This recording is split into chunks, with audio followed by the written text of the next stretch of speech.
Today is August 21st, 2020. My name is Vinicio Cinta, and I'm interviewing Dr. Maritza Stanchich for the Voces Oral History Center at the University of Texas at Austin. Please know, Dr. Stanchich, that this interview will be placed in the Natalie Benson Latin American Collection at UT Austin. If there's anything you do not wish to answer or talk about, I will honor your wishes.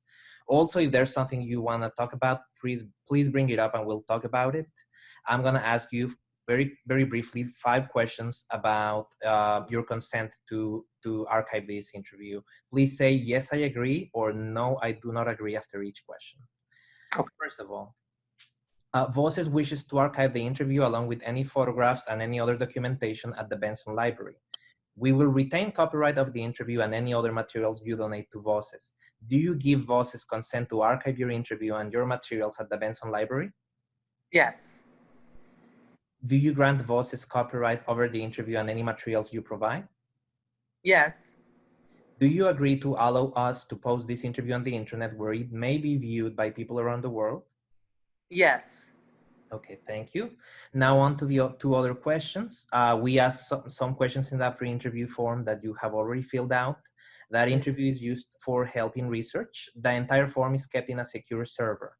Before it's sent to the Benson archives, it is stripped from any contact information for yourself or any family members, and that is not part of the public file. The public file is only accessible at the Benson Library. Do you wish for us to share the rest of your interview in the public file available to researchers at the Benson? Yes, sure. And finally, on occasion, Voces receives requests from journalists who wish to contact interview subjects. We only deal with legitimate news outlets. Do you give consent for us to share the phone number or email with journalists? Yes. Okay, thank you. Thank you again for granting us the interview and for allowing us to archive it at the Benson collection. So, resuming where we left off in the first part of the interview, to take it from there, I was going to ask you about your current work in academia. So, how did you arrive to this line of work? Yes, I came to Puerto Rico as a full-time journalist, and I was very dedicated for 10 years to being a full-time journalist, and I really saw myself as a journalist. I was editor-in-chief of my college newspaper, and I cut my teeth on a high school newspaper. And I really was, I guess, motivated to be a journalist from high school, from a young age. Doing my master's degree at University of Puerto Rico, I got really encouraged by my professors to continue. I don't think I ever imagined getting a PhD, and I don't think I ever imagined becoming a professor until my professors at University of Puerto Rico encouraged me to do so. And it was based on my experience as an MA student, on my academic, I guess, achievements in the MA program that I used as a basis to apply to a doctoral program and to many doctoral programs. And I did envision early on to try to maintain journalism work while doing academic work. And I had hoped from early on to do something, or I was, let's say I admired and was influenced by public intellectuals in Latin America and the few in the US that you can really call public intellectuals, like Edward Said, I guess Noam Chomsky. There were some that really stood out to me, but now I think that's much more common, that journalism outlets rely on academics to, for free, write columns instead of paying journalists with expertise and experience to do that. So now I see that more commonly than when I started, which was in the 90s. I got the MA in 95, and I started graduate doctoral program in 97. Then it still was a kind of cleavage, at least in my view, in the US, between journalism and academia. And but less so, I thought, with some of the Latin American writers that I followed. in Mexico in particular, actually. And I always envisioned trying to do both. And honestly, there was a joke in Chicano studies in California that said, what happened to the Chicano movement, which of course was a historical, is a historical period. But the joke was it went to get a PhD. And the rigors of getting a PhD and then going on the job market and then getting tenure really it really made it almost impossible for me to find the time to continue in any way in journalism. And I stopped for a long time, you know, for almost 10 years, which in journalism, I guess that's like death.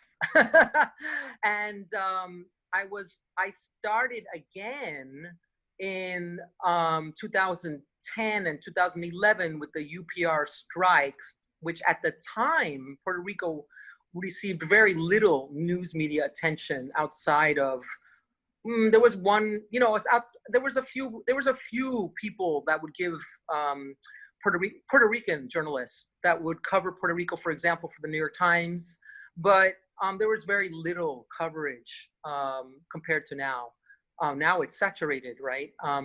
Before the bankruptcy, before Maria, and at the time, I was kind of desperate to get more attention on what I viewed as the civil and human rights violations and the police repression of the students during that strike. And I appealed like a freelancer to different outlets.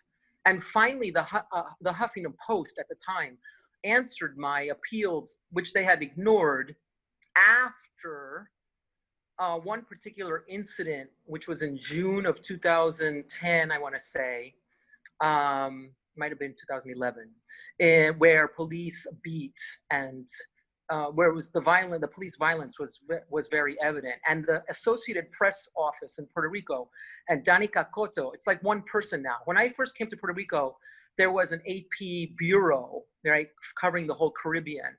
There was a Sun Sentinel office. There were press offices in Puerto Rico. In 2003, the AP was, you know, reduced to like one person. So she put out a very small brief out on the wire when that happened.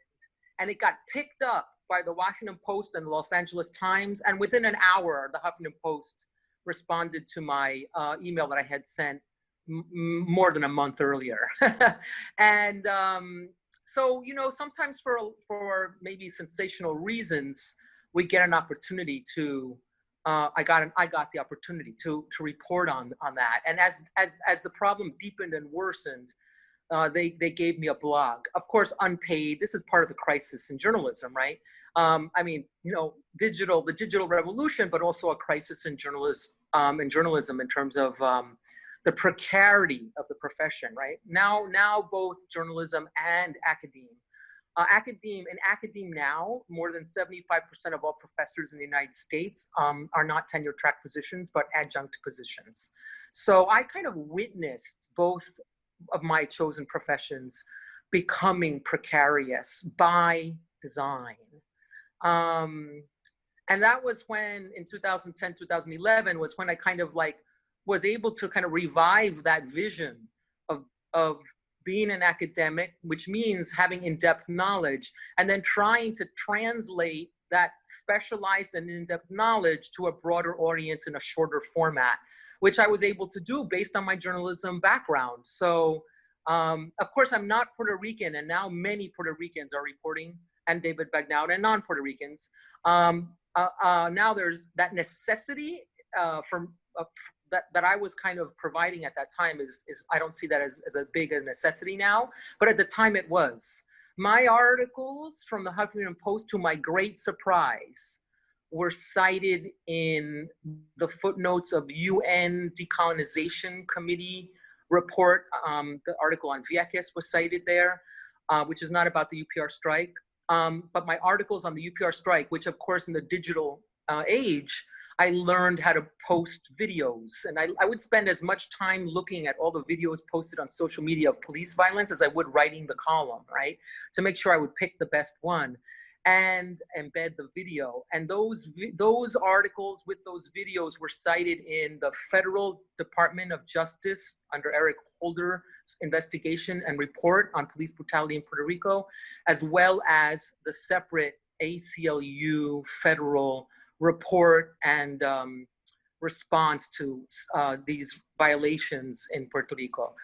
So when I saw that they were, those articles were posted in the footnotes of those reports, I realized there was one, the article in Vieques was also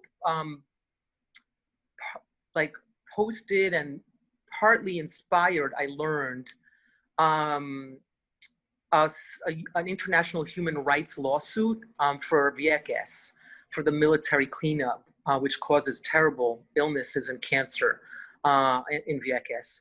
And I realized also that article had been cited in that way in a international human rights lawsuit. And so then it kind of gave me a sense of urgency about journalism again, that I had kind of abandoned. I never abandoned paying attention to journalism and paying attention to media and paying attention to developments in that profession from the sidelines as an observer. But then I kind of that kind of revived my vision of doing both. And my last article, I don't do it often, but my last piece was, Huffington Post shut down its blog, but my last piece was when Trump came to Puerto Rico after Maria, with lots of embedded links. Like if anybody chooses to take the time to read all the embedded links in my articles, they're going to get a lot more than 1,200 words, a lot more. And I do think that they include some perspectives that are underreported. So even though there was a saturation of reportage of Trump coming to Puerto Rico and throwing the paper towels at Puerto Ricans as if they were seals in a circus, definitely not all of them included the kind of links and the kinds of some of the information that my piece included. So I still felt like I was offering something a little different, or offering something a little extra, or wouldn't really see the reason to do it, to be honest with you.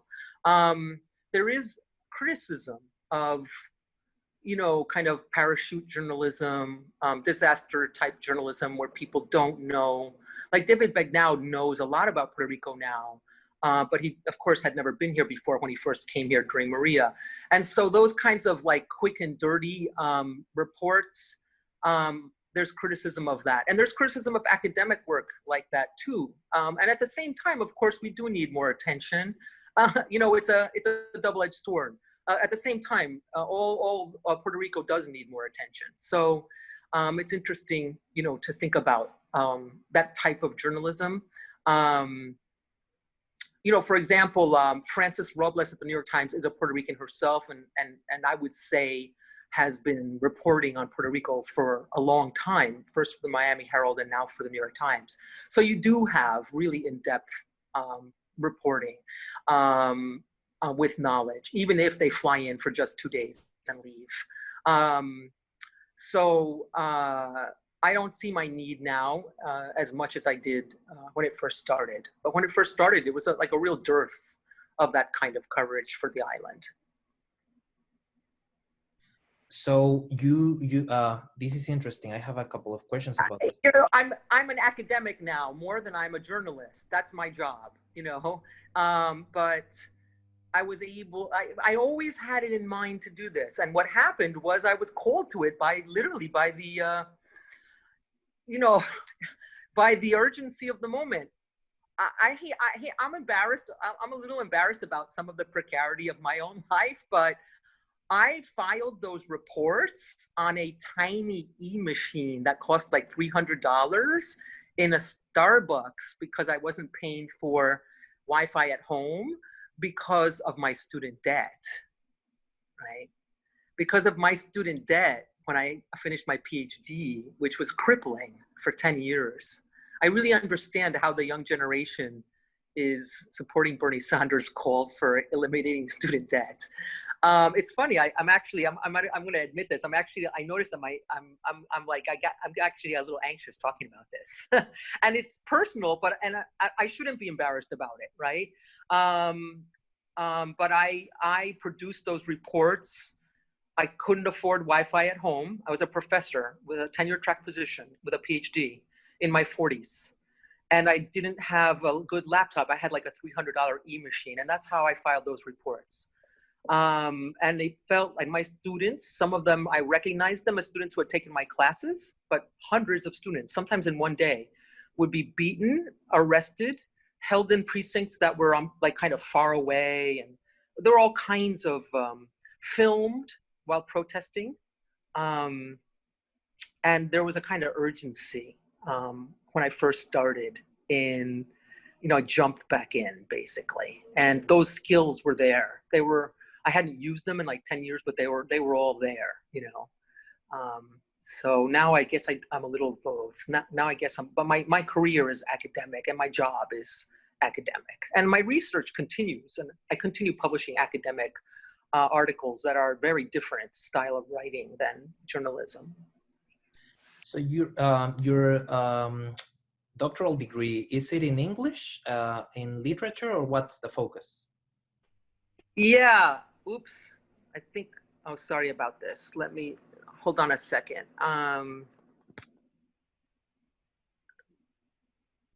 It's okay. We can cut this part out. Yeah, sorry. I got a call and I just said, okay, I'll call you later. It's in literature. In University of California, Santa Cruz, the program was called literature. It wasn't called comparative literature, and it wasn't called English, but it kind of, I think, under like an umbrella, contained both. And it was also very cultural studies oriented. There was a cultural studies center there that was very good.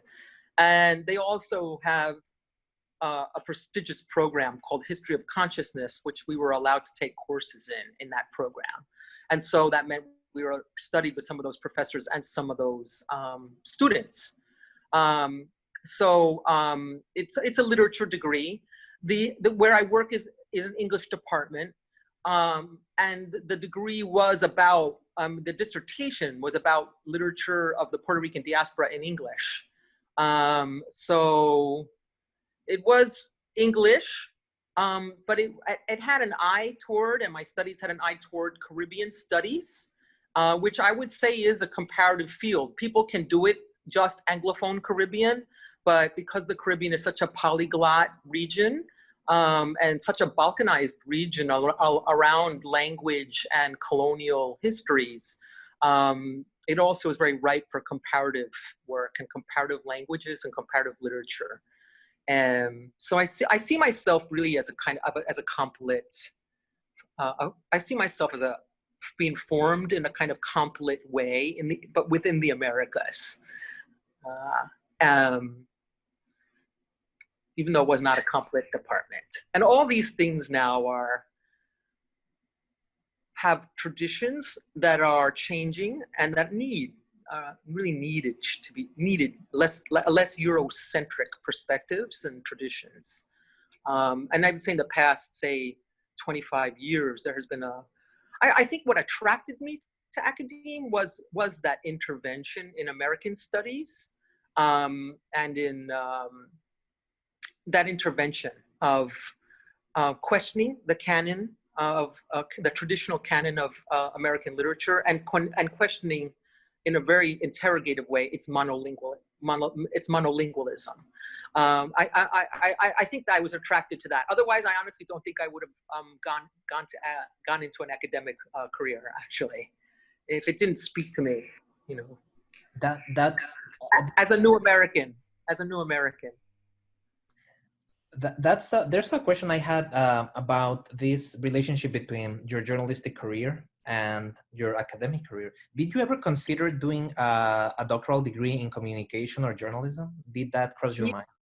I did. It did. Not at the time. At the time when I did the MA, it was really a literature MA, and I became.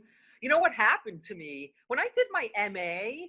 I was frustrated by the daily newspaper deadline and the pile of books on my night table and the need to really read newspapers every day, and magazines and broadcast media, and suddenly have like a year go by that I hadn't finished a book.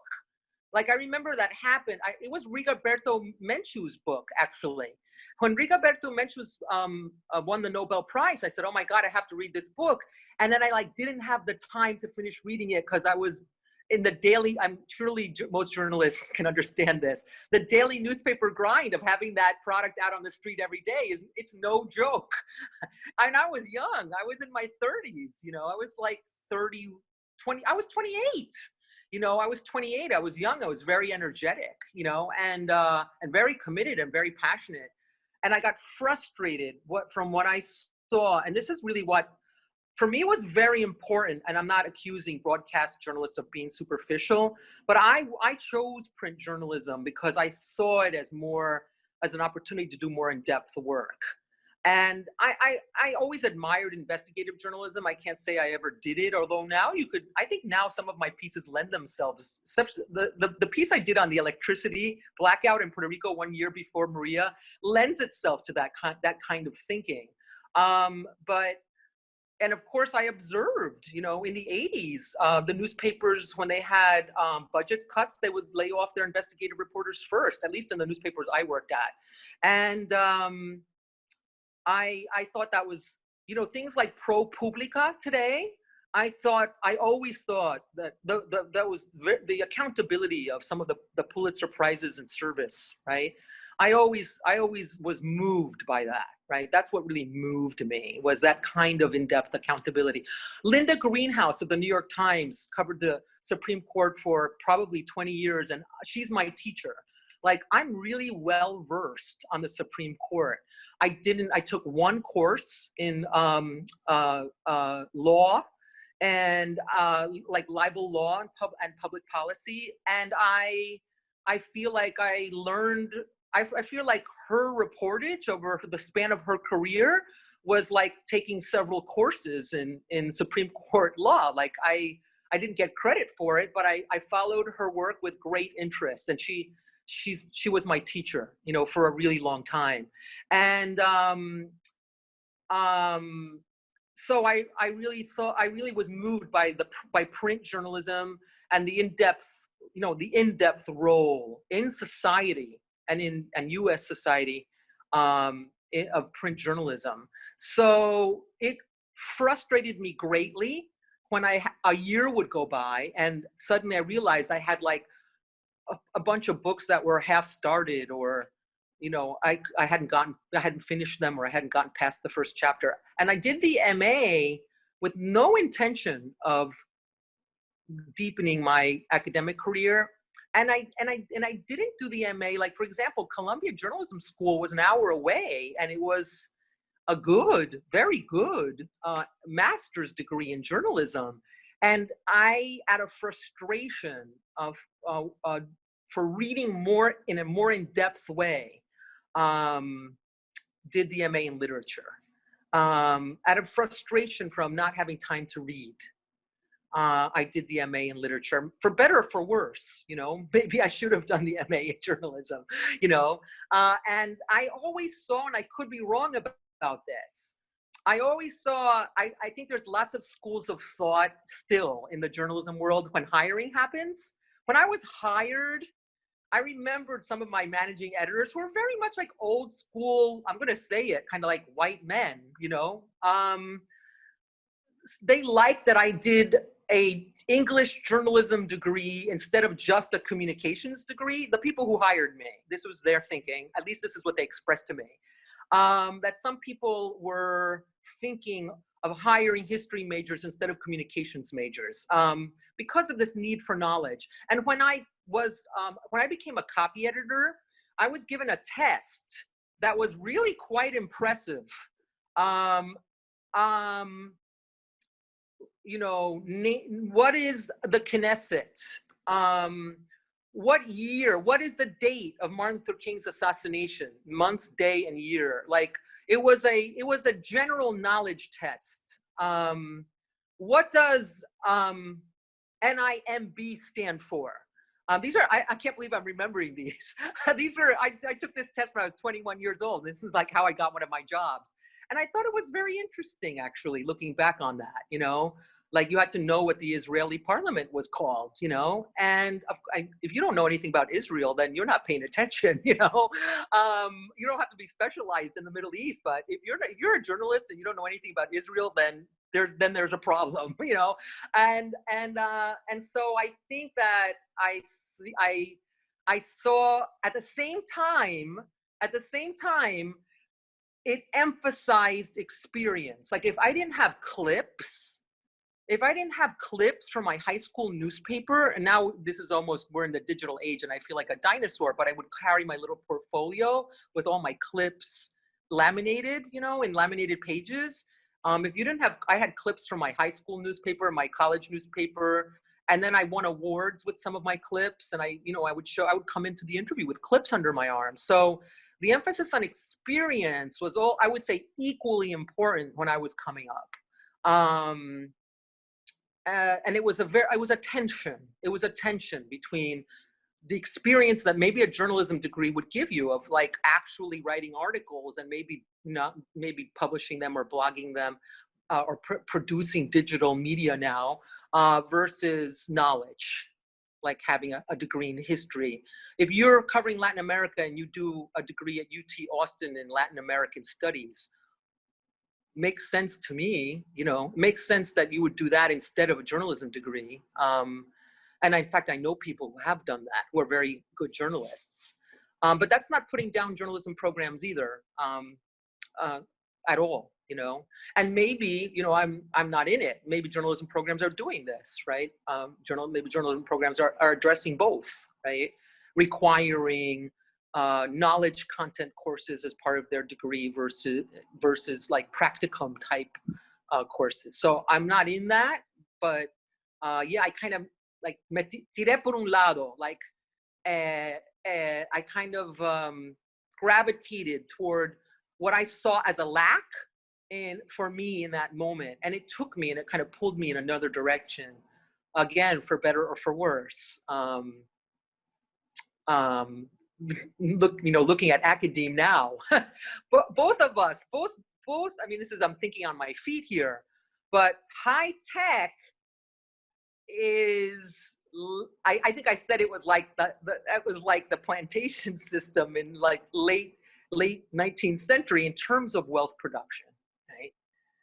In terms of wealth, high tech is, you know, and high finance is a major source of capitalist growth for, you know, and everything that entails. And now we're looking at social media as social engineering. Now we're seeing how Bolsonaro was elected through WhatsApp memes. Surely all of us, surely you, Vinicio, are getting from your friends and family members conspiracy videos that are totally without basis, about the pandemic, about Trump, about Evo Morales, about Bolsonaro. Surely you have friends and relatives who you love who are sending these to you in your WhatsApp chat. I'm getting them, and on my Facebook Messenger. And I do stop and look at them and think, wow, like we are in, I don't think I'm allowed to curse. I don't want to say deep S-H-I-T, but we really have to be thinking while we are doing this work, critically, you know. While like a lot of these high tech, the people in Facebook are not letting their children look at social media, you know. Cambridge Analytics. I mean, when you really look at what's the power and of that monopoly, and yet you and I, surely both of us, cannot conceive of not our personal lives, of our professional lives without Facebook or Twitter or WhatsApp, and maybe without Instagram. And that's like I direct a graduate program. I I will lose recruiting students to our program if I shut down our Facebook page, if I shut down the English department's Facebook page. And to be effective, we have to post, daily and effectively. So one part, I have to make sure there's somebody doing that well, and at the same time, we're contributing to a potential monster, that Zuckerberg publicly states that he admits that the Rohingya genocide was partly facilitated by Facebook. Wow. I mean, I may not be watching, I may not know the Rohingya personally, like my friends fleeing their homes in Santa Cruz right now, but that we're talking genocide, right? So, it's like Rwanda with Facebook, right? That's very frightening. It's very, very, I don't want to use the word like diabolical, but we're participating in this, right? I believe as a consumer, boycotts may be hard to organize and follow, but I participated in the Great Boycotts, back in the day. I remember standing in the supermarket going, damn, I really like grapes and this is really hard. Like, it's easy to boycott something, like it's easy to boycott Goya because I have another bean brand right there, right on the shelf. There's another brand right next to Goya on the shelf, but it was hard to boycott all grapes from California, and it worked, right? Historically speaking, se me paran los pelos if you know about Chicano history in California, and but I believe that ethically, all of us are responsible as consumers, whether we're boycotting or not. So if the hummus is owned by a company that is crushing Palestine, I'm not going to buy it. Even if I'm the only one not doing that. So I do believe that we have a kind of ethical mandate, I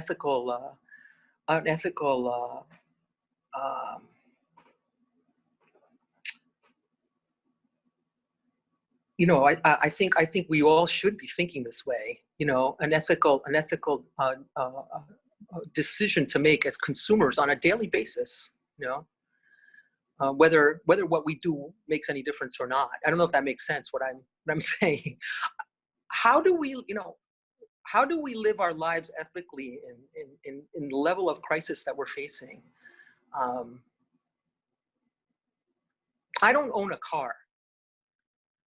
I stopped owning a car in 2010, 2011 when that BP oil spill happened, and the hole in the Gulf of Florida was uncovered for 60-something days, and every day CNN was showing us pelicans covered in oil. And I remembered saying to myself, I'm going to try. I had lived all my life, like, even if it was a beat up jalopy with gallons of water in the back seat to get to my university classes. I was unimaginable from age 16 on for me not to have a car, even no matter how beat up it was, if that was the case. And I had a car also because of my student debt, a used car.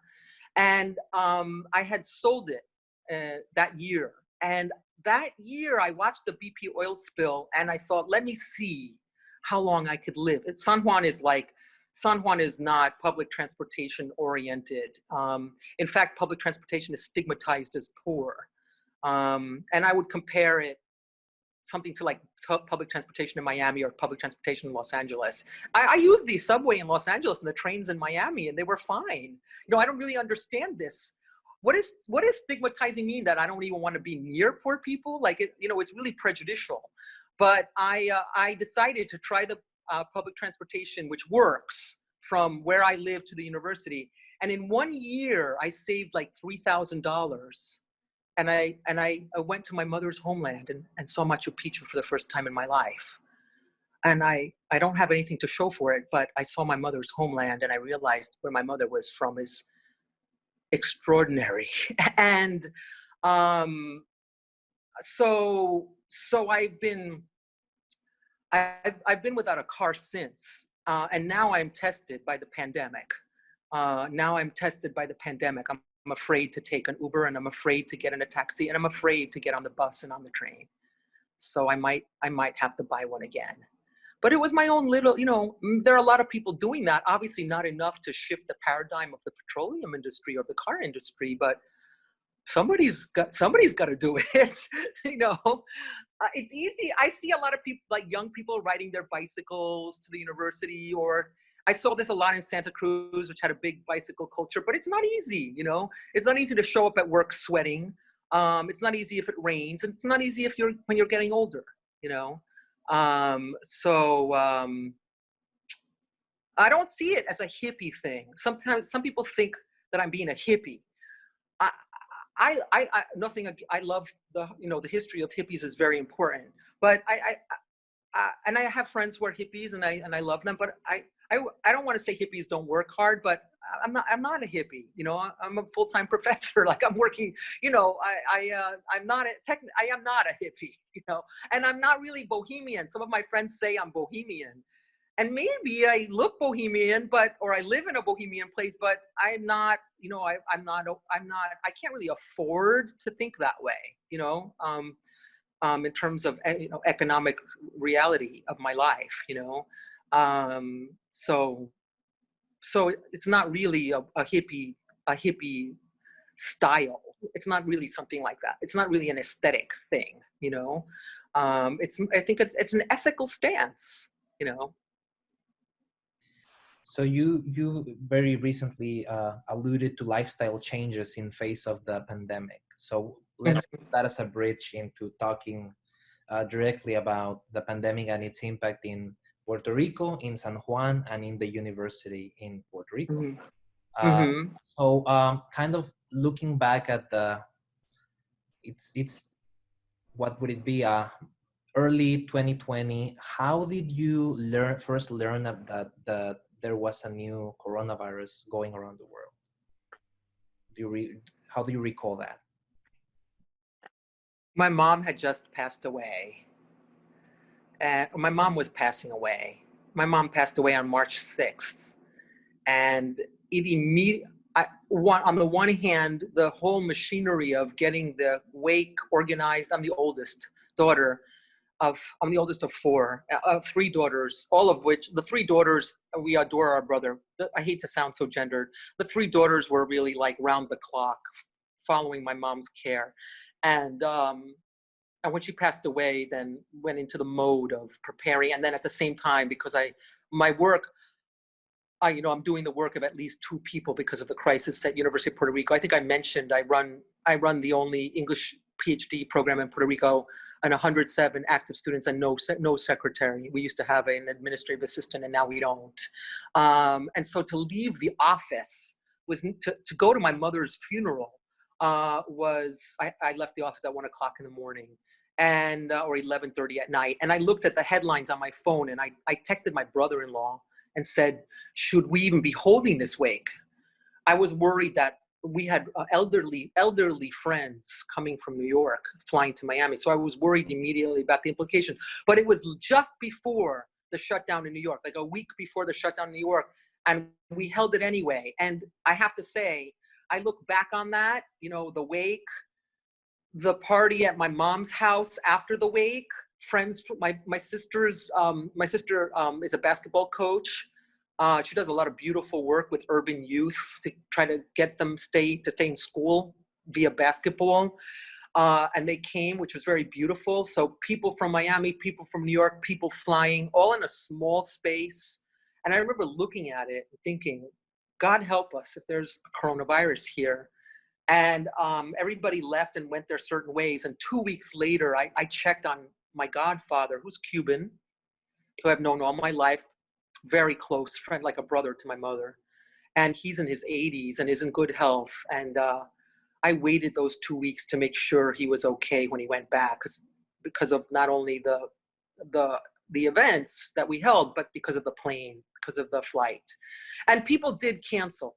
People canceled for flights, and people canceled who were from the area. So immediately it was like, you know, and obviously I stayed up late watching the news, and I watched the Cuomo's press conferences, and I watched the president's press conferences, and I lost sleep over it, over the anxiety of what was happening.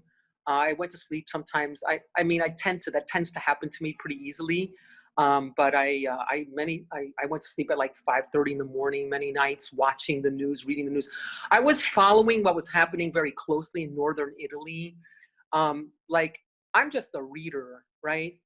I'm not a policymaker or a decision maker, but it was in the Atlantic, it was in the New York Times, it was in the British, the Guardian. It was there for everyone to read.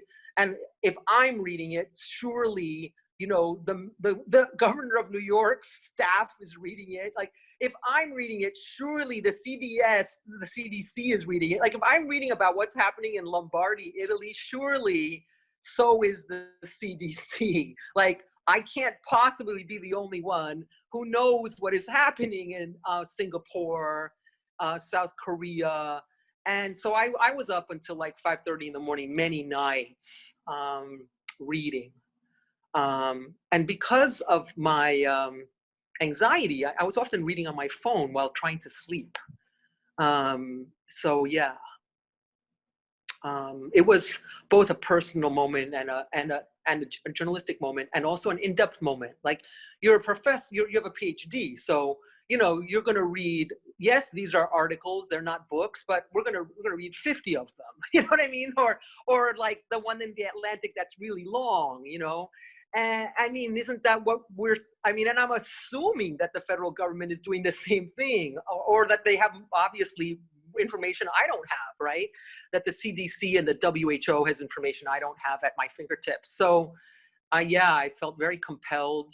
The 100-year, I think we mentioned this in the beginning of the talk, the 100-year nature of it, some of the retrospective stuff about the flu, that we don't necessarily, the way in which it was being called the Chinese flu was also being interrogated in terms of the so-called Spanish flu being also a misnomer, right? And also a critically engaged. And so I had little knowledge about how that had traveled the world and how that had affected the US military. And how that, so I also tried to kind of learn a little bit about the earlier 100-year, which I knew very little about, surprisingly.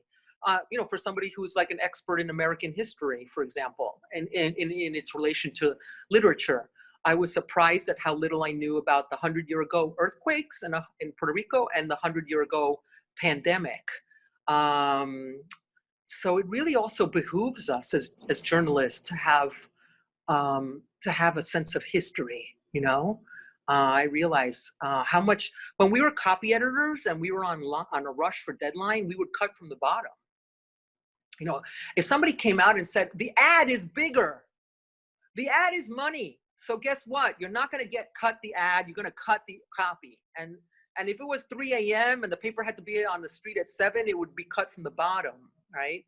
And the bottom is where the background was, is where the history was. And so if you had the time, or if you knew if you were a really good copy editor, you would find a way not to do that, right? And try to save some of that background. And for whichever reader gets to the end of the article, right? Now we're dealing with such short attention spans now. Yeah,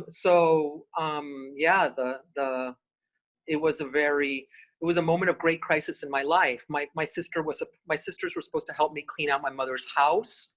They had to flee to be with their families. Both of their husbands had underlying conditions. I don't have a husband.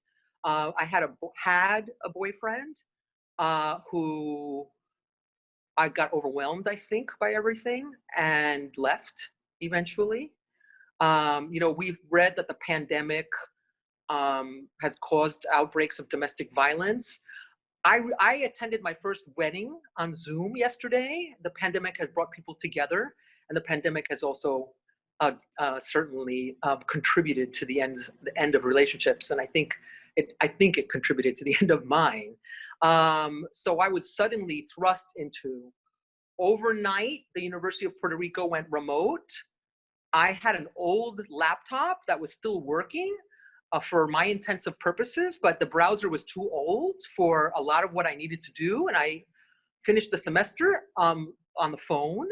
I think I mentioned to you that I have a new laptop, and I'm still getting it on up to speed with all my information, which, you know, cost money, but I could, you know, I was able to do that. But if I was fresh out of my PhD with my school loans, I might not have been able to unless I put it on credit card debt, you know, and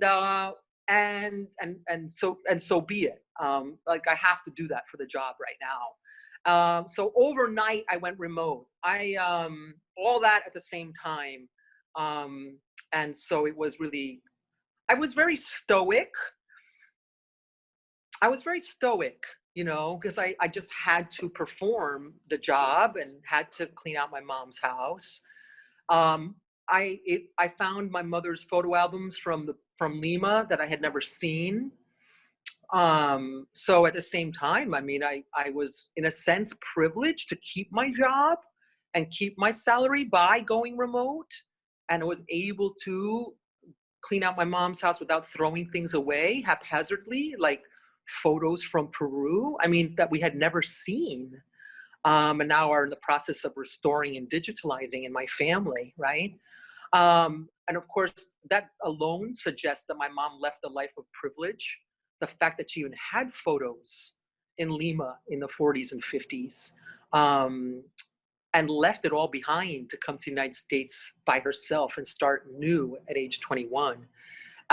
So I really learned about my mom, things I didn't know, and I got to know her in ways I had never known her before. So it's really, obviously, you know, when your parents pass away, the wheel turns and you're closer to your own mortality.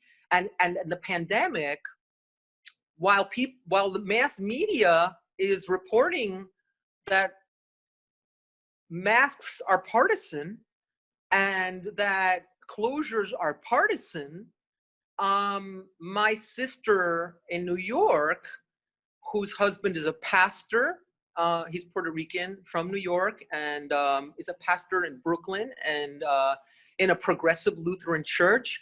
They bury remotely on Zoom almost 8 close members and friends of the congregation. I would say almost 10, like 8 people from age 28 to 62 in the span of a few months.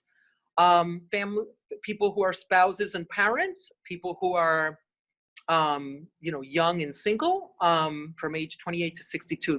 They buried like at least 8 very close members of their community in New Jersey and New York City in a span of like 2 months. So I knew it was real. I mean, I was following the news, but I was following the news in New York, but I knew it was very real. My family was, you know, requesting prayers. I tend to be a little more eclectic with my spirituality, and I meditate. But I also have family members in Peru who were not able to travel. I have an aunt who is very dear to me, who became seriously ill, and her son in Houston would need some kind of humanitarian permission to travel to Lima because the airport was closed. A very dear friend of my mother's from Peru went to Lima because her sister was dying and could not get out, right? Because the airport closed. That sister had raised her children in Spain, and only one of her children was able to get a humanitarian flight to go to her mother's deathbed because she had Peruvian citizenship, dual citizenship, whereas the other children did not. So, I mean, these are just anecdotes, but like, se me paran los pelos. As I'm talking to you, I feel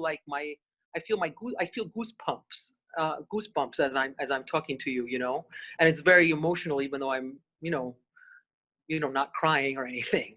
I kind of, it's intense. I think if, you know, we journalists and academics are have very important roles, you know, in kind of holding it together at the same time as doing our jobs, you know, and which is, you know, being knowledgeable, you know, and being critical, you know, if that makes sense. So yeah, wow. I didn't even mention my pets, you know. My dog was mauled by an American bulldog in front of me and almost died.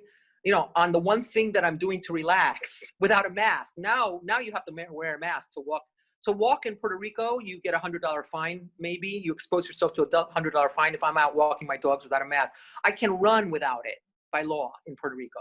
But in Doral, in Miami was becoming Wuhan in December. So like just being in Florida and watching DeSantis on TV and watching what was happening in Florida was also like, where am I safer, Miami and Puerto Rico? Let's see, just selfishly speaking. Let's see, Puerto Rico has 1/5 the ICU units of state its size. Miami is becoming Wuhan in December. Like, I was really becoming alarmed. Increasingly alarmed. I increasingly wanted to get, excuse me, the hell out of Miami. The first case in my mom's neighborhood was this week. The first case that I know of somebody I know in my mom's neighborhood. And so, yeah, you feel like it's closing in on you, you know, and you do feel like it's a failure of government. I'm not saying it because DeSantis is a Republican at all, you know. There might be some Republicans doing it correctly. You know, Fauci is working for a Republican, and I think he's fairly credible, if not, you know, pretty credible. We have to. Something has to be credible. I mean, I honestly think we're all a little bit like, when I said just now, I said fairly. Why did I say fairly? Because I'm worried about the vaccines. You know, am I an anti-vaxxer? No, but I'm still worried about them. You know, like big pharma is as big as the petroleum industry. We'd all be frankly stupid not to be a little critical about the pharmaceutical industry. Sorry to say that. I mean, obviously people who are not industry are not stupid, but I'm speaking for myself. I have to be critical of the pharmaceutical industry, just like I'm critical of the petroleum industry, or the gun industry. Let's put them all together. I think that they have fairly equal weight in U.S. Politics and in U.S. society, in creating markets where previous markets are already saturated. The only industry with complete immunity in the United States, federal immunity, is the gun industry. Obviously, this is a topic for an election year, but so yeah, you know, I'm not behind the conspiracy memes, but it's a difficult time to ask ourselves as professionals, what is impartial and credible news source or information source? Is CNN and the New York Times and the Washington, D.C. anti-Trump now? That's really, really a problem. A big problem, if that's the case. I used to like MSNBC. I used to enjoy MSNBC, and now I don't want to be in my own little club. I don't want to be just looking at my navel of self-identified friends. I'm really worried about that kind of atomization and that kind of. I'm not blaming MSNBC because Fox is on the other side, right? I'm really worried about the level of polarization, where we are in different camps completely, with different realities completely, social realities. I honestly think that one of the reasons my ex left was because we were so different in this regard. Black Lives Matter for me was one of the most important events in 100 years. And following the Red Summer of 1919, if you know your American history and African American history, and Red Summer of 1919, Watts, Rodney King, Ferguson. I'll throw in Ayotzinapa because I was paying equal attention to Ayotzinapa after Ferguson. Okay,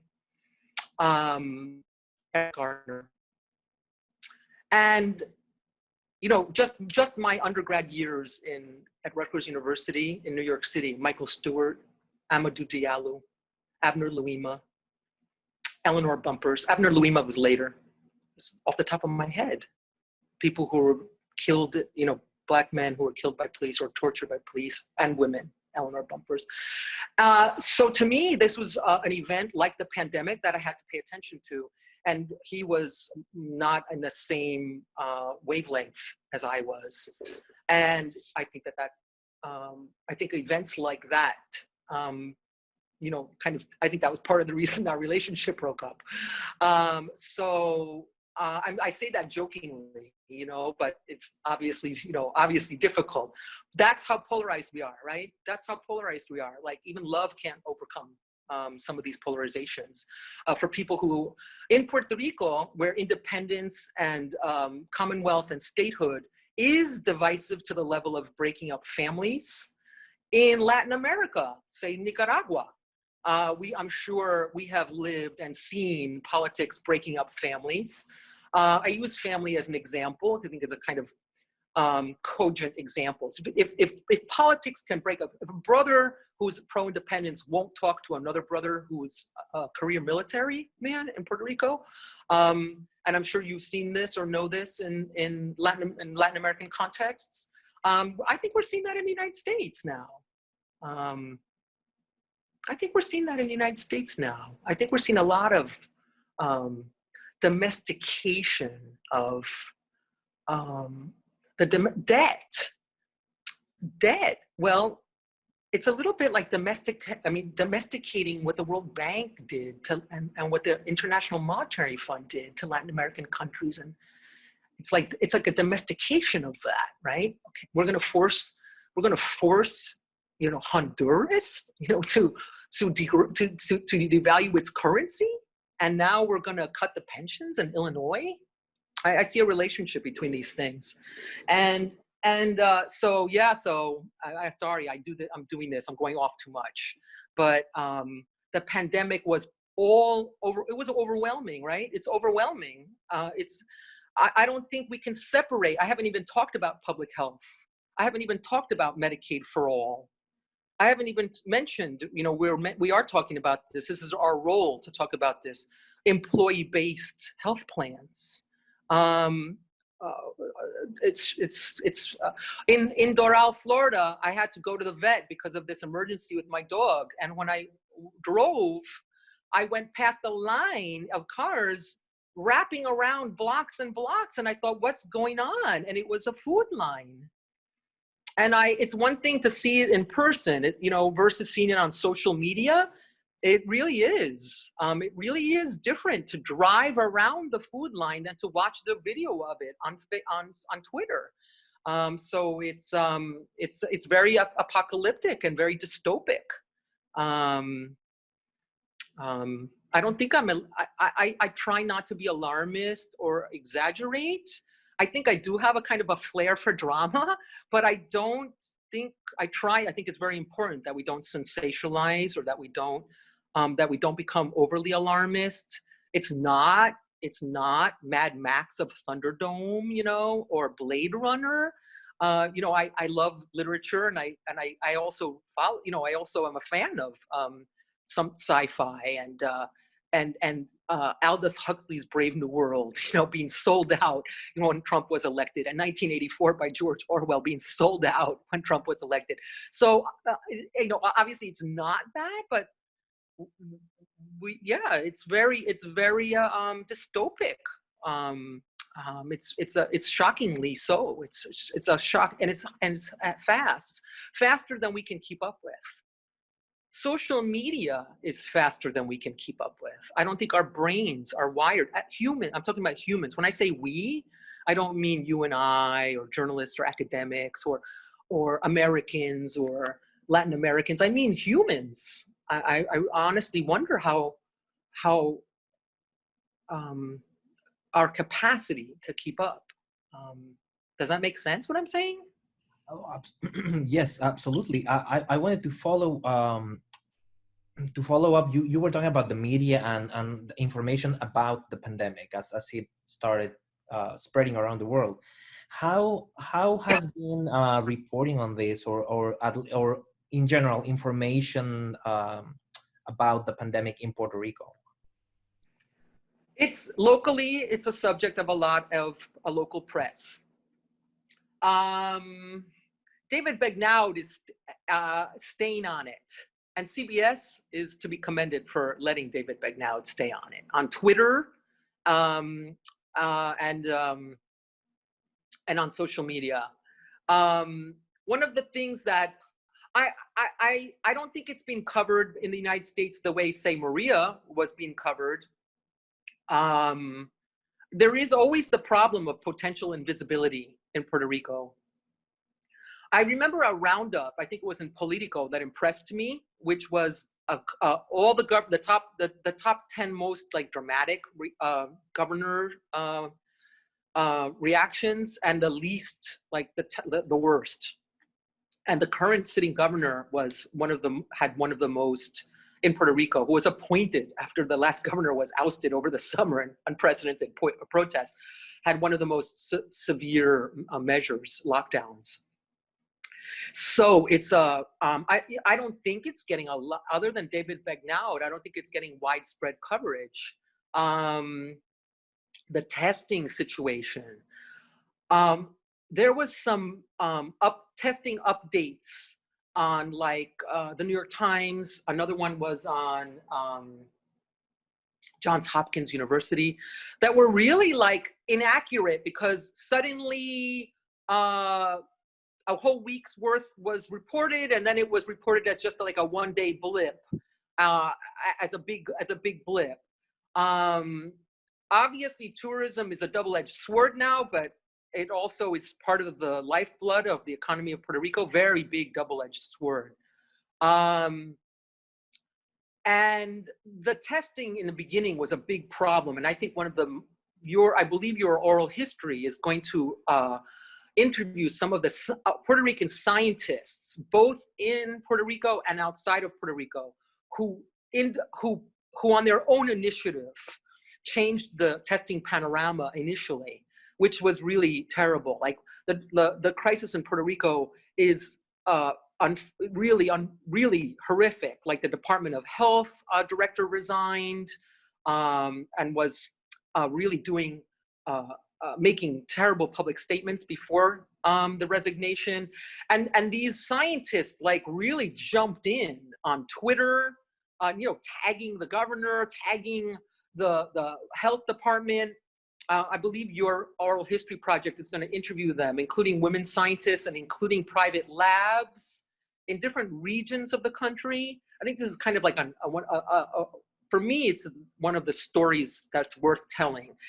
How they turned around the kind of testing panorama on their own initiative. And it's a little bit like the Puerto Rican diaspora sending airplanes of supplies to their loved ones, or delivering them directly because FEMA failed.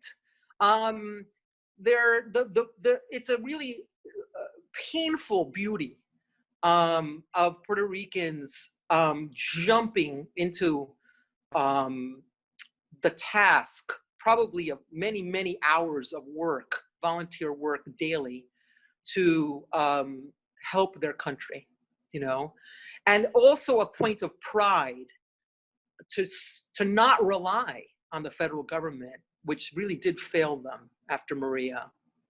When I came back from Miami recently, I made a point of counting the blue tarps flying into San Juan. You can still count them from 3 years ago. There are fewer, but there are still blue tarps from Hurricane Maria. So the failures, or also the ability of highly trained Puerto Rican scientists on the ground to be able to do this for the country, I think is like also a point of pride and a point of a kind of independent initiative.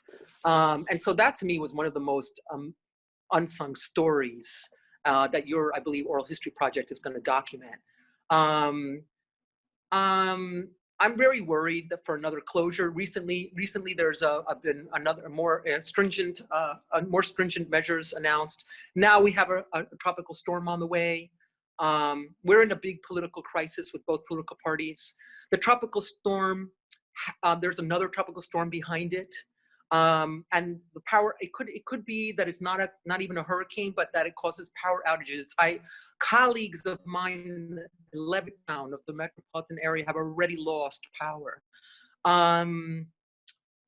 So, well, we've seen this, for example, in, I believe it was Zagreb, which had a big earthquake during the pandemic in Croatia. Now with the fires in Northern California, you have respiratory problems during a lung-based pandemic. So the combination of the pandemic and a hurricane season that promises to be more active is hard to wrap my head around. It's hard to wrap my head around how does search and rescue look during a pandemic? So it's very, I hate to sound alarming again. Here I am, like trying to check trying not to sound alarmist or sensationalist or inflammatory, but the combination of a pandemic and the crisis that we face with the bankruptcy, and we had water rationing. You know, the storm is going to dump water. Well, at least that stopped the water rationing. The droughts are going to be more severe because of climate change. That's scientifically already been established for the whole region. But half the water that is produced is wasted. Half the water of the reservoirs capacity in the metropolitan area are the reservoirs in the metropolitan area are only to half capacity because of mismanagement, right? And I know this because I know this because I'm, you know, I have a nose for I'm keeping my ear to the ground. The electric grid is being privatized, and now there's talk about privatizing the water, which there was an attempt to privatize 20 years ago or less, 10 years ago, 15 years ago. And because of bad water quality, the contracts were canceled to a French water privatizing firm that is privatizing water all over the world, right? I mean, look at what just happened in Santiago, Chile over the privatization of water. The Mapuche, who are the Navajo, the indigenous groups of Canada, se me paran los pelos. You have to wash your hands 5 times a day, and there are parts of Navajo Nation that don't have running water. So it goes to the heart of American history. I mean, America's, right? We know that, sorry, I'm going off of Puerto Rico where we don't have Taino communities, right? We don't have Taino communities in the Caribbean.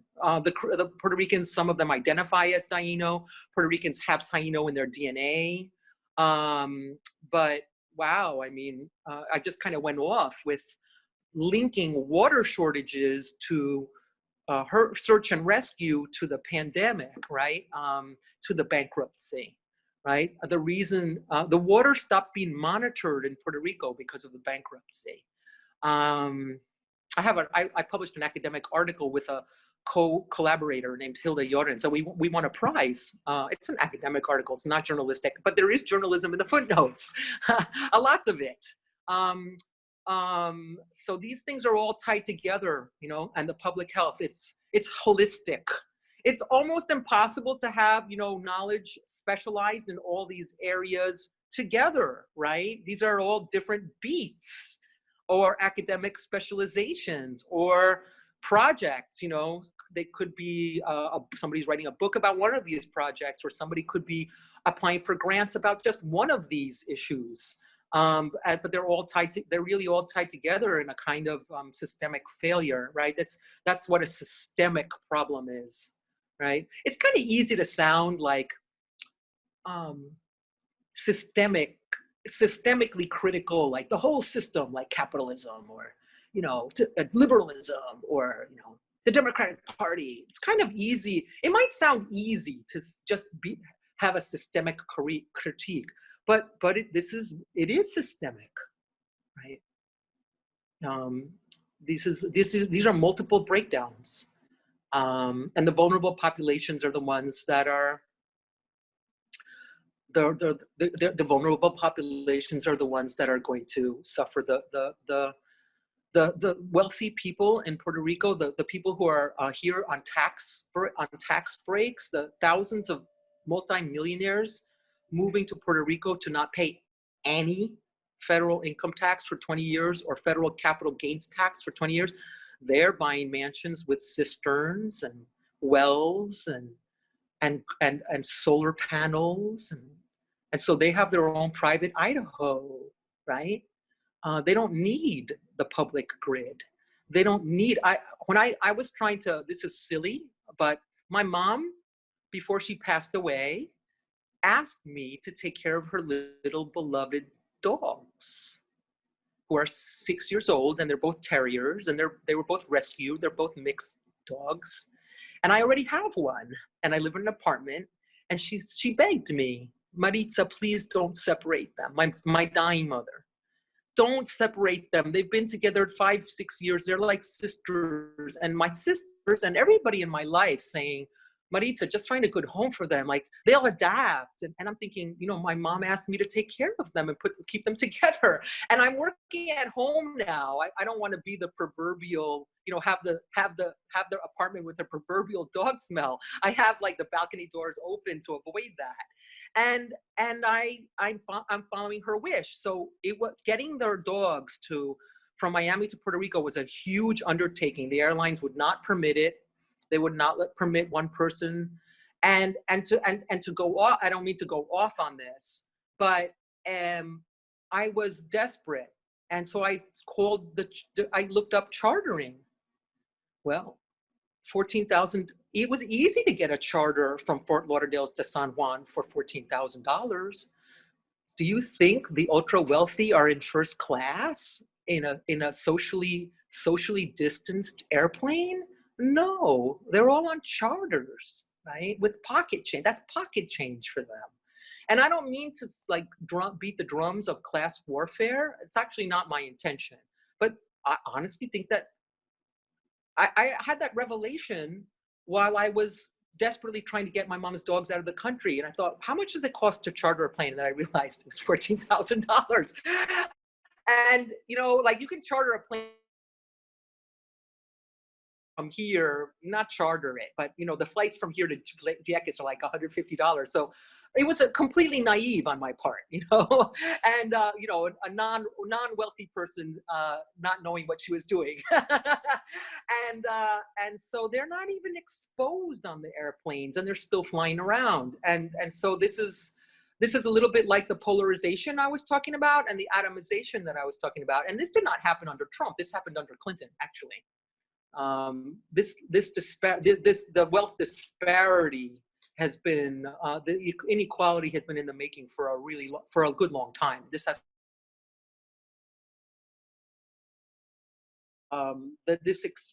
exponential growth and wealth has contributed to this like exponential inequality. And again, I dare say, reminds me more of Latin America, you know. The country that my mom fled to, you know, for thinking that her kids would have a better chance. The gap is widening historically, and the pandemic. That's what's going back to the pandemic. Those are the people who those are the people who are going to be the essential workers too. Those are the firefighters. Those are the search and rescue people in the military. Those are the clerks in the supermarket. Those are the people. The hospital, you know, doctors are obviously highly paid professionals, right? So they find themselves on the front line in a call to arms for the whole profession. But for all other essential workers who are working class people, it's their lives on the line as. It's mind-boggling, you know. Puerto Rico's inequality as a U.S. territory is magnified and will be magnified.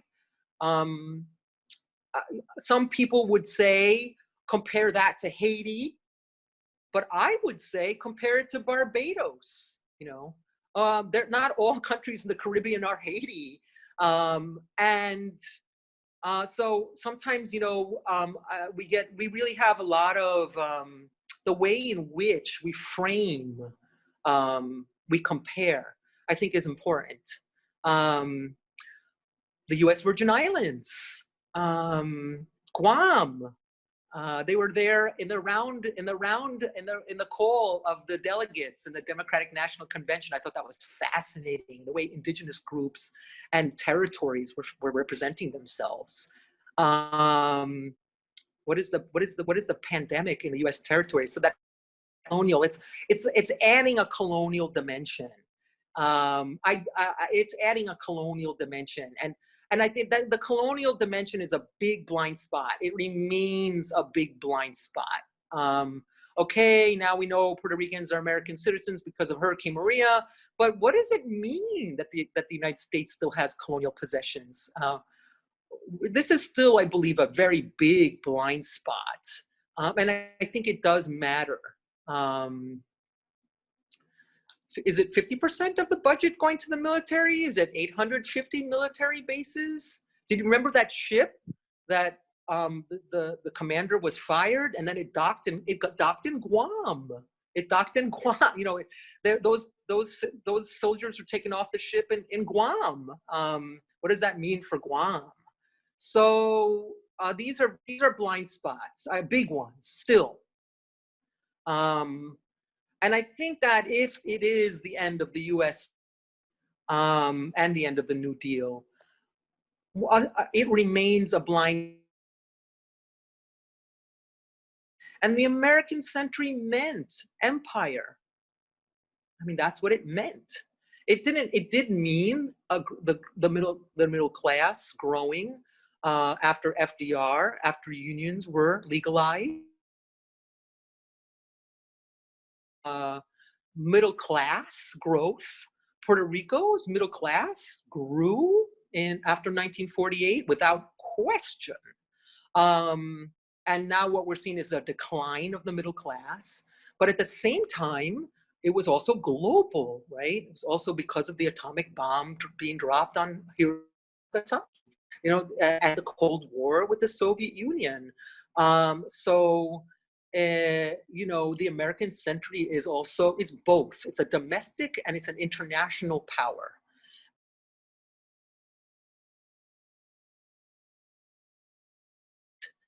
From my vantage point in Puerto Rico. And I think, of course, Trump destroying, you know, alliances in Europe. You know, I'm not an expert. This is not my expertise. But I think we're seeing this. And I think that to be fair, part of what the Democratic Party did well is placate domestic civil and human rights while pretty much maintaining empire as a status quo in the international scene, even if it was with like NATO and some of the alliances that we are accustomed to. I think that it's outrageous Trump might be breaking them. I don't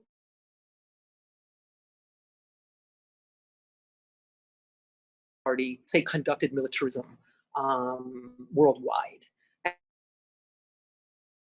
And I think that that's something of a trick that we've all fallen for. I think China, growing as a capitalist world power on the world stage, is a check to all of us that democracy and capitalism were not enjoined. We were, I think, tricked into seeing the free market as married to democracy, that represented democracy. And I think China is demonstrating to all of us that that is not the case. I'm laughing because it's so obvious, and I'm not an expert in China at all. Like, I almost worried about speaking, you know, but I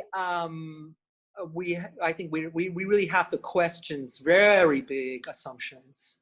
All of us have to question really big assumptions about democracy and liberalism, both domestically and on the world stage. And I'm not married to the U.S. Being a world leader. What is that all about? You know, unless it's something good like climate change. You know, if it's leading in a good way, like nuclear disarmament rather than nuclear proliferation, that would be good. But if it's leading in a way that's about the arms industry, then I'd rather be Denmark. You know, I say that as an American. A lot of people find that very offensive. Um, that I really feel that way. You know, some people might say, well, Denmark can afford to be Denmark because of NATO, and of course that's probably true. But you know, this and statehood, the statehood movement in Puerto Rico is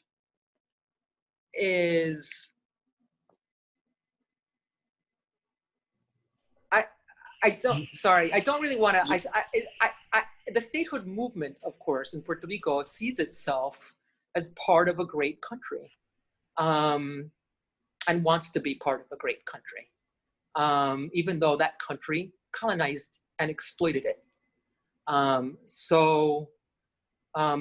It's you know, I often hesitate as a non-Puerto Rican to comment on these things, and I can't. I want to make a few impartial observations. If Puerto Rico became a state, it would have. It would be able to vote in presidential elections, which we can't. We just voted for delegates, which is absurd. I mean, absurd. As did all the other. As did the Marshall Islands and Guam, and just voted, right, for Biden and Sanders, and just our delegates just voted, but we can't vote in the I cannot. This is so interesting. I have been disenfranchised because I can't vote as an overseas citizen like my dear friend who has been married to a Frenchman and living in Toulouse for the past 20 years does every 4 years, because I live in a U.S. territory. If I lived on a U.S. military base anywhere in the world, I would be able to vote absentee ballot. But because I live in a U.S. territory and I'm a resident, a legal resident, I can't like commit fraud and use my mom's address. I'm 56. I don't have my belongings in her attic anymore, like when I first went to college. So I can't like lie and use a different address. So I've been disenfranchised of my presidential vote. And so Puerto Ricans would have more power. They would also, because despite the sharp population decline, they still are more populated than like 20 other states. I'm guessing it's dropping. It used to be 23 other states. Puerto Ricans sent more veterans to the Iraq War than 23 other states. Puerto Ricans are densely populated. It's a densely populated place like Connecticut, New Jersey, versus like North Dakota or South Dakota. And even though the population decline has been historic and is part of the economic crisis, and greater than the 1950s, which per capita, which was the greatest before. And so they would have several representatives in the US Congress if they became a state. So that's part of the logic, like, to be fair, that's part of the logic. I have to be, fair.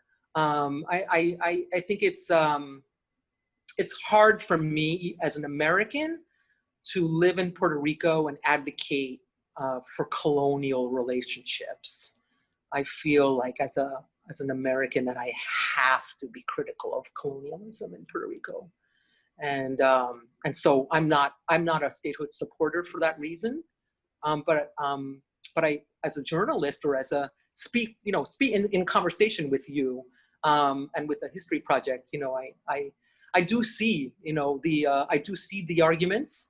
I also see the failures of the current status. The current status is collapsing. The Commonwealth that was founded in 1952, I believe it's a bona fide collapse. And I'm not the only one who says that. And in fact, people who are high-ranking and well-respected members of that party publicly say that.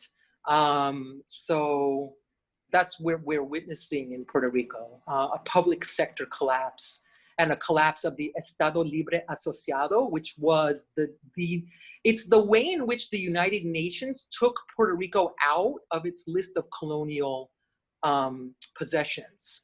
Because in 1948 and 52, Puerto Rico was for the first time allowed to elect its own governor and adopt its own constitution. That took it out of like brute colonial exploitation and domination.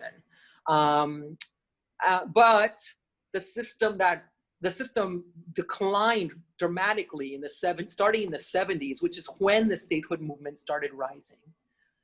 And partly, I mean, we could talk about the pharmaceutical industry was the main one who benefited from tax breaks in Puerto Rico. The competition of using, this is another reason why I say this is the end of the American century. Puerto Rico was the showcase of capitalism versus Cuba in the region, especially after 1969, after the Cuban Revolution.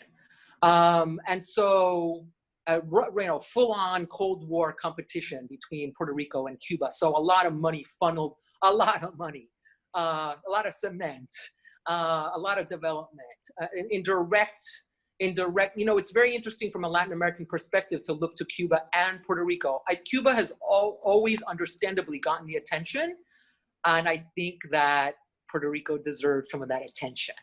I think they're both signs of, in the Caribbean, small countries, of US Latin American relations in the American century. Well, I'm not going to talk about Venezuela or other countries, but I think that Puerto Rico is a potent counterpoint to Cuba. Of course, this was when, maybe more interesting, when Obama opened up to Cuba again, unacknowledged failed policy, right? Also a failed policy, right? So it's very interesting to think about Cuba as well. These are the reasons why I say that the century motif really works. It keeps layering. That this place is kind of announcing the end of these things. So if the Commonwealth collapses in Puerto Rico, we go back to being a brute colonial possession. That's the Fiscal Control Board announces that. The Fiscal Control Board appointed by Obama in a Republican-controlled Congress. Obama purposely appointed Puerto Ricans on that board so that it wouldn't look like a barefaced colonialism. But the Puerto Ricans on that board are two of them, and one in particular, Carlos Garcia, was appointed by the statehood governor, Fortunio, to the Government Development Bank, which has collapsed, to issue the largest debt in US history to vulture hedge funds at more than 600% interest. So the person who issued the most unsustainable debt to the vulture hedge funds has been appointed to the Fiscal Control Board as a politically correct appointment because he's Puerto Rican. So the colonialism is complicated. It really is about, it's not just like a kind of gringo thing. It's really about co-opting ruling interests in Puerto Rico and ruling interests in Puerto Rico and multimillionaires in Puerto Rico doing that work for the United States, for the vulture hedge funds. And if you can think of something like hundreds of schools being closed in rural areas where children have to now go double, triple the distance, schools that were really important to their communities, just that alone, the public school system. I'm an educator in the end, so that's the first example that comes to my mind, is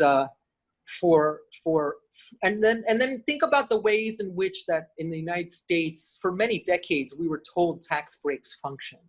We were, and I say we because this was very widespread. We were led to believe that tax breaks would lead to economic development and would lead to economic growth and would lead to more jobs rather than more Lamborghinis and compounds in Australia and New Zealand in case you have to run somewhere. Like the explosion in wealth, you know, the Trump tax cuts, the belief that that's going to create more jobs rather than just more coastal properties, is, more yachts, more. We really have to look at Sotheby's, Christie's. I look at now the Law 22 tax breaks has caused Sotheby's real estate to open branches in Puerto Rico that didn't exist before, with multilingual, attractive real estate agents, some of whom are Puerto Rican, selling multi-million-dollar properties in Vieques to these people. What the hell is Sotheby's doing in Puerto Rico? And I would be walking down the street. I live here 20 years. So I'd be walking down the street. I live in Old San Juan, which is like saying Havana. It's like saying, what's the most historic district in your country? Is it the main plaza in Mexico City? What's the most symbolically historic architecture in your country? Could you name it? Just to give an example, I guess it's Zócalo de la Ciudad de México. I was gonna say it's Zócalo, all the homes around that area. I live in Old San Juan, and these buildings, they're being bought up. It's being gentrified by this kind of interest. That and Airbnb, which obviously is taking a hit with the pandemic. So the architectural patrimony in tourism, you often hear tourist guides say, this is the oldest place in the United States, older than St. Augustine, Florida, which is very pretty and very quaint. And it's being sold, So the colonialism is now. So when I would be walking down the street of these neighborhoods I live in for 20 years, and I would see the signs on the buildings that say Sotheby's, and obviously the intelligentsia here, or the wealthy people here, or the government top officials here know what Sotheby's is. But a good portion of the population doesn't know what that is, doesn't understand what Sotheby's means. The minute I saw Sotheby's, I thought, holy, crap. And I looked it up on my phone while walking down the street, and it led me right into the English translation of these tax laws. So it's really the offshore banking is being increased in Puerto Rico now. Very little. My article on Trump coming to Puerto Rico after the hurricane linked to this. New laws announced in the business press in the United States to increase offshore banking in Puerto Rico. That's the kind of colonialism that's happening here now. And, I tie this in with the pandemic. I can't tie in that directly, other than they live in their own private, enclaves, but it's grotesque, right? It's macabre. It's beyond offensive. It's obscene. It's obscene, right?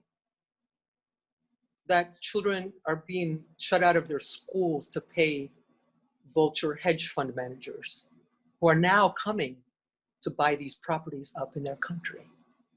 I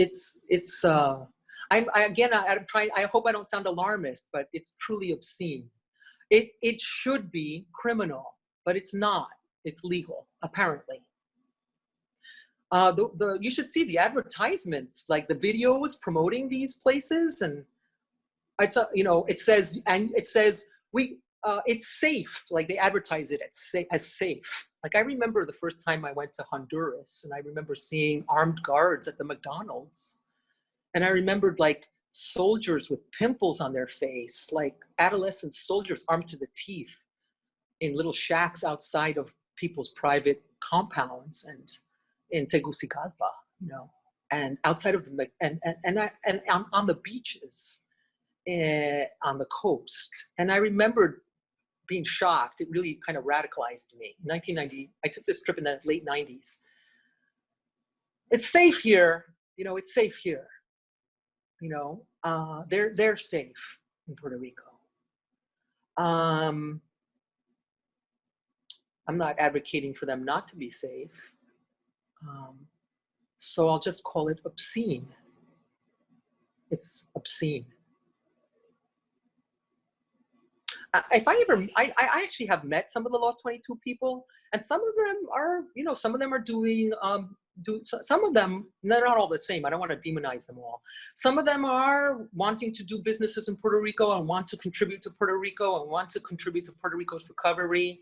Some of them are liberal in a kind of Clinton sense of the word. Some of them may be nice, and like I bump into them while I'm walking my dog, and they have a dog too, and we're both dog people. And they tell me, oh, I'm living off my boat every 6 months. And I realize, oh, they're probably Law 22 because it's a 6-month residency. It's a 6-month residency. You don't have to be here all year round. And no one, I don't think, is checking in case you leave in 4 months.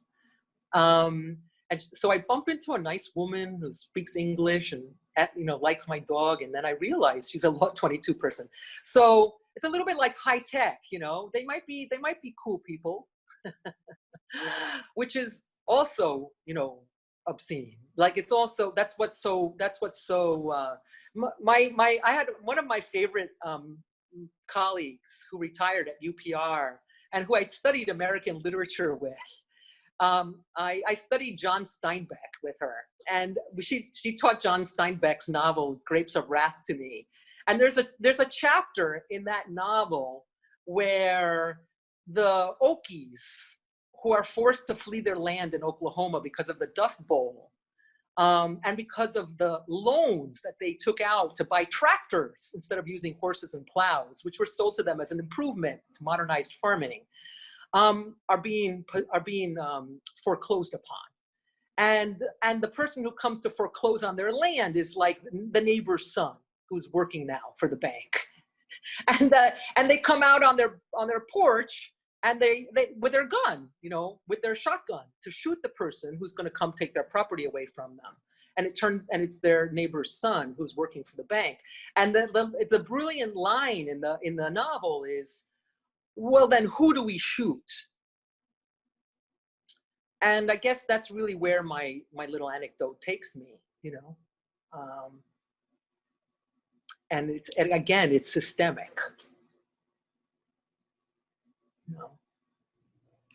There's something I wanted to ask before we wrap up, as we move on to the end of the interview, about your direct experience as an educator and a scholar. How has this whole situation affected students at UPR? Oh my God, I don't know if I'm too sensitive. I have gotten off the. I have cried. I have cried. I have cried getting messages from my students. I have cried. They're overwhelmed. I can't speak for them. I really can't. But there's been the current generation of students has spent their entire life in an economy in recession, and an entire life in a country who's sending more veterans to war, to US war. Some of them are equipped with Wi-Fi and technology, really based on either privilege or the regions that they live in, and some of them are not and are scrambling.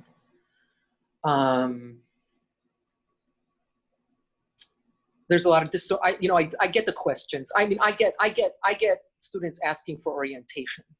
So, you know, I can't speak for everybody. But it is really difficult to witness.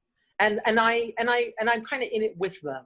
I usually communicate with them if they're my students or if I'm responding to them, in a kind of we're all in it together spirit in terms of some of the systemic problems at the university. Like I advise them on how to navigate the systemic, increasingly dysfunctional systemic problems. And then sometimes I really can't do anything. Like they wanted their help. I might be able to write them a letter of recommendation or offer them a reference, but some of them are really like scrambling for jobs. I have many more students applying at the graduate level for leaves of absence for economic reasons, many more. So many that the apparatus that on our campus that manages those leaves of absence from PhD and MA programs have created a faster track and have permitted it more. Because it used to be a more onerous process. And so they're trying to make it less onerous, the process of applying for a leave of absence. So many more students are interrupting their studies. Some drop out, some leave the country. I definitely am witnessing that. Many more, if I take the long view, I've been at UPR since 2003 as a professor. Many students graduate and leave the country. Many don't want to, but many feel they have no choice. And they're demographically, this has already been established. It's an aging country. And this happens in other countries that have this kind of migration.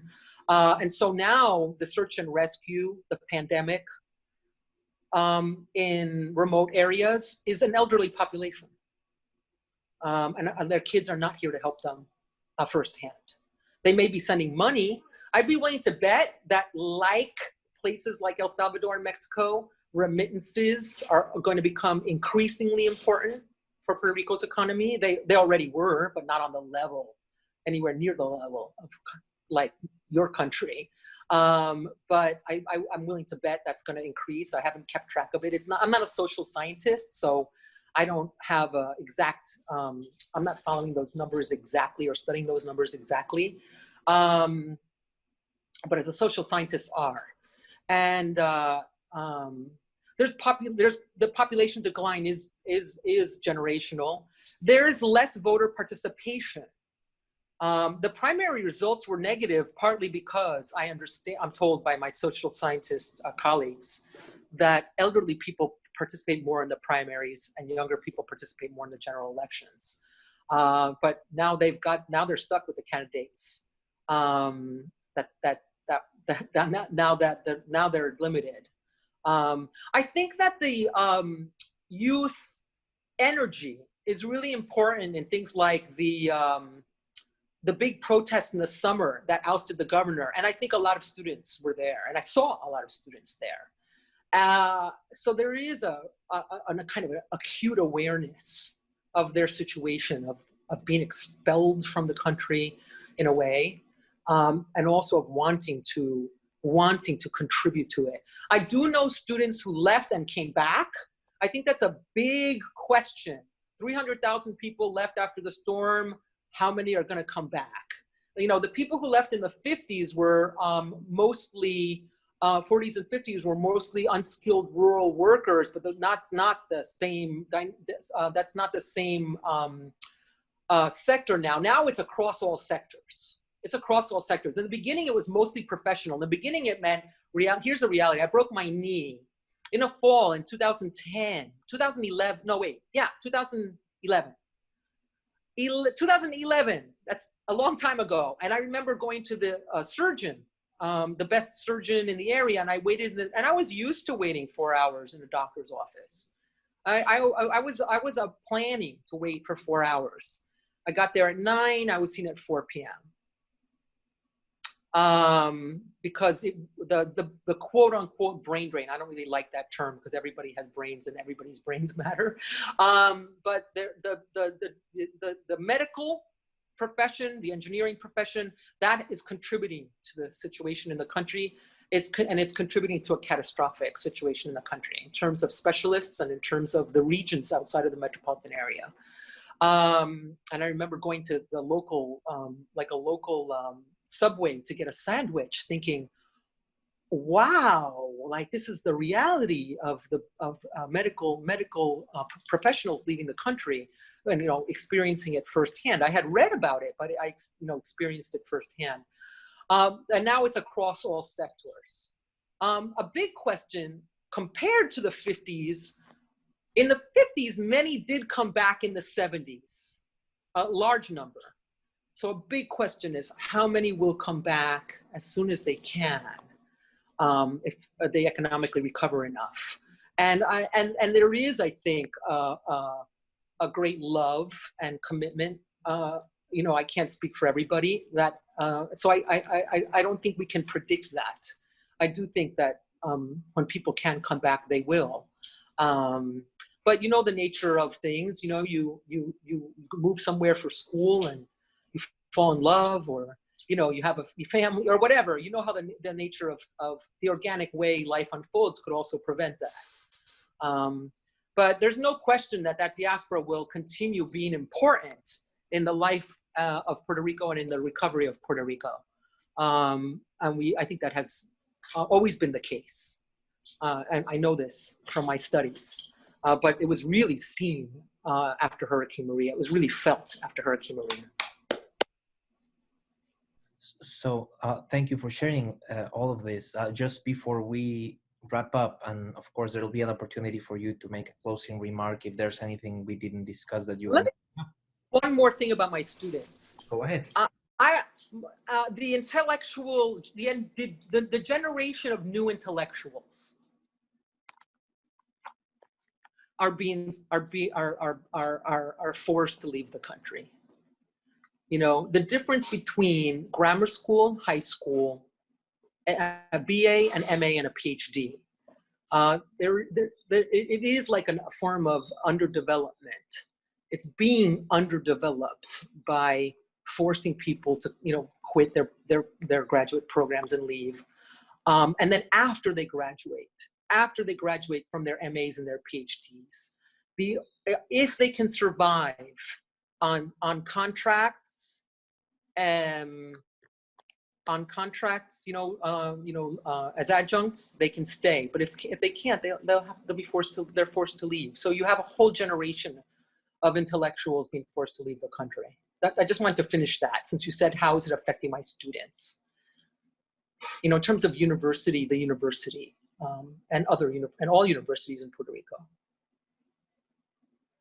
So looking into the future, both the near future and moving forward, how do you see, what's your outlook, talking about things directly affecting you, like perhaps San Juan, where is the city going, the university, what do you expect for the near future for you? Personally? Starting at the immediate surroundings, how do you feel right now about the near future? Yeah, I feel pressure. I feel the potential pressure to leave. I always feel the pressure to leave. I don't want to leave. I feel like a kind of sense of conviction about not leaving. I feel like not leaving is a form of resistance. But I do feel that pressure. I do feel it, especially about my pension. I hate to say that I feel anxious and fearful. I try not to. I try not to by doing things like yoga and meditation and psychotherapy. But I do feel more anxious. I don't know if I'll be able to finish my career at the University of Puerto Rico. I kind of doubt it. It's very painful to witness. So even if I could, I'm not even sure if I want to, even though I'm so committed to it. It's very tragic, you know. Other Puerto Rican colleagues of mine would never say that. They have told me I would be dragged out of here kicking and screaming. So there is that level of visceral commitment, which I really admire, and I'm really influenced by. And they're, you know, these are the people who I really see as part of my community. The gentrification in Old San Juan may be paused by the pandemic or by the Airbnb pause in the pandemic, but Airbnb was just taking over, like Venice or Barcelona. You know, it was almost impossible for renters to find affordable apartments in Old San Juan. If they had been displaced by the storm, they often like left altogether. The neighborhood where I live, you know, and the neighborhood where I live is like my neighbors downstairs, knocking on my door during a hurricane and rushing in with nails and a hammer, knowing I live by myself and hammering and nailing all the windows and running out before I can even say thank you. And, or say, one of them with a friend from La Perla, or say, should I pay you 20 bucks since I don't know the other person? And they're saying no, and running on to the next house, neighbor's windows to nail in. Like, you know, there is a sense of community, you know, you have a sense of the potential for the fabric of the community to be torn asunder, you know, by people having to leave. And I don't want to leave, and I really do love my community, and I do very much feel a part of it. And I have, even though I'm not Puerto Rican, they really have also made me feel a part of it. So my mom, may she rest in peace. I'm glad that I'm able to honor her wishes to take care of her dogs, but she really wanted me to leave. And she would send me articles in the press, cut out, you know, from the Miami Herald, with handwritten notes in the mail. Isn't it time to come home? And you know, and when the previous governor announced the bankruptcy, for example, and then she would tell me, Maritza, there's palm trees in Miami, and there's Spanish speaking in Miami, and why don't you just, and there's good schools, and why don't you just cut? And, you know, many of my Puerto Rican friends would, I think, understand, certainly my more, like, I guess, nationalistic, like, leaning friends. And I would say it's not the same, you know, because it's not, you know. And of course, any Latin American who has moved knows that, right? And you make your bargain and you live with it, and you may fall in love with it, San Antonio, and San Antonio is a great Latinx city. It's a city I've always wanted to go to, actually, but you make your bargain, right? And so I'm in that. I guess I'm in that. It's weird because I'm not. It's like being. I guess it's like being an expat a little bit. When I go back to the United States and I stay for long periods, I miss Puerto Rico. I follow Puerto Rico in the news.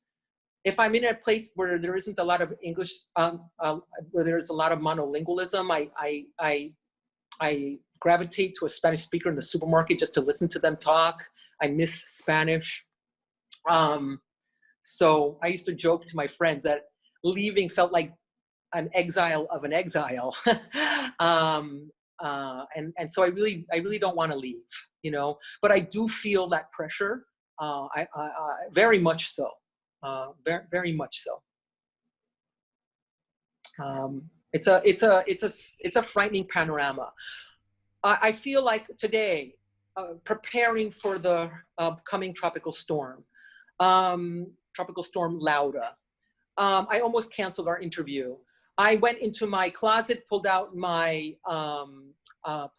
solar panel, put it, that one that has USB units for my laptop and for my phone, and put it out on my balcony. And I couldn't find my solar light bulb. Where is my solar light bulb? I mean, $1, brilliant. They don't understand why they weren't handed out to all Puerto Ricans. I guess the owners are not well connected of those camping light bulbs that were literally like $6 on Amazon. Now, of course, it would take longer for them to come in the mail. I found it in my earthquake backpack, because I have a backpack for just in case of the earthquakes rattling the metropolitan area, because it hit 6 on the Richter scale in January, and it did rattle the metropolitan area. So I put it in my backpack in January, and forgot about it. So I'm doing this regularly. You know, I'm regularly preparing for emergencies. It is exhausting. It does, the older I get, the more untenable it feels. And so, yeah, I do feel like I don't want to leave. I really don't want to leave. I'm almost getting choked up talking about it, you know? But it's really, becoming difficult to live here. Well, and I'm a privileged person. I'm a professor at the University of Puerto Rico with a salary relative to the rest of the country. living in Old San Juan, which is a beautiful, beautiful neighborhood. So I can only, a colleague of mine had some trouble with the internet and over the after March, filing a report. And he was a colleague who is one of our colleagues who is on service contract, on an adjunct. And he lives outside the metropolitan area. And I'm not sure if he had good Wi-Fi or a good computer. I didn't ask him, but he was having trouble. So I called him. I mean, I emailed him or I called him. I don't remember. And I said, let's do it together on the phone. And let's file this document that you need to file together. I'll do it for you. I'm in Miami. I have Wi-Fi, blah, blah, blah, blah, blah, blah. I also had an old a browser, you know. And he told me he was older than me. And he was living outside the metropolitan area. And he told me that his older sister was living in like the carport at La Marquesina in the earthquake zone in Puerto Rico with a neighbor bringing her food. And I was just struck by this, right? I was just really struck by, you know, the pain and the precarity that so many people are living with. And so because he's my colleague and my friend, I was very saddened to hear him suffer this way about not being able to even, you know, help his older sister on a regular basis, who's displaced by the earthquakes. So, you know, just an anecdote, right? Just a human anecdote about the situation. It's very shocking and painful and ongoing. You know, these problems are not being resolved. You know, as we proceed. Well, Dr. Stan. Sorry to end on such a down note, but I guess it is a down note, right? Right?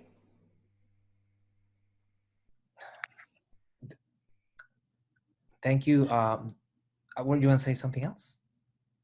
Just that, you know, I hate to end on a down note, you know. Obviously, these are times of great upheaval that demand of us, you know, demand the best of us, you know, demand our participation, our engagement. It's obviously our hope, you know. There are good things happening, you know, local farm movements. Tomorrow morning at 9 a.m., if the storm doesn't cancel it, I can pick up my greens from local organic farmers who will bring them into Old San Juan. And I feel very, I want to eat that food, but I also want to support the farmers. There are good things happening. There are beautiful commitments, many of them micro movements, and many of them. And so, you know, I don't want to end on a negative note. But yeah, we're facing some big challenges, obviously. Well, Dr. Stanchich, thank you again for your generous contribution to the project.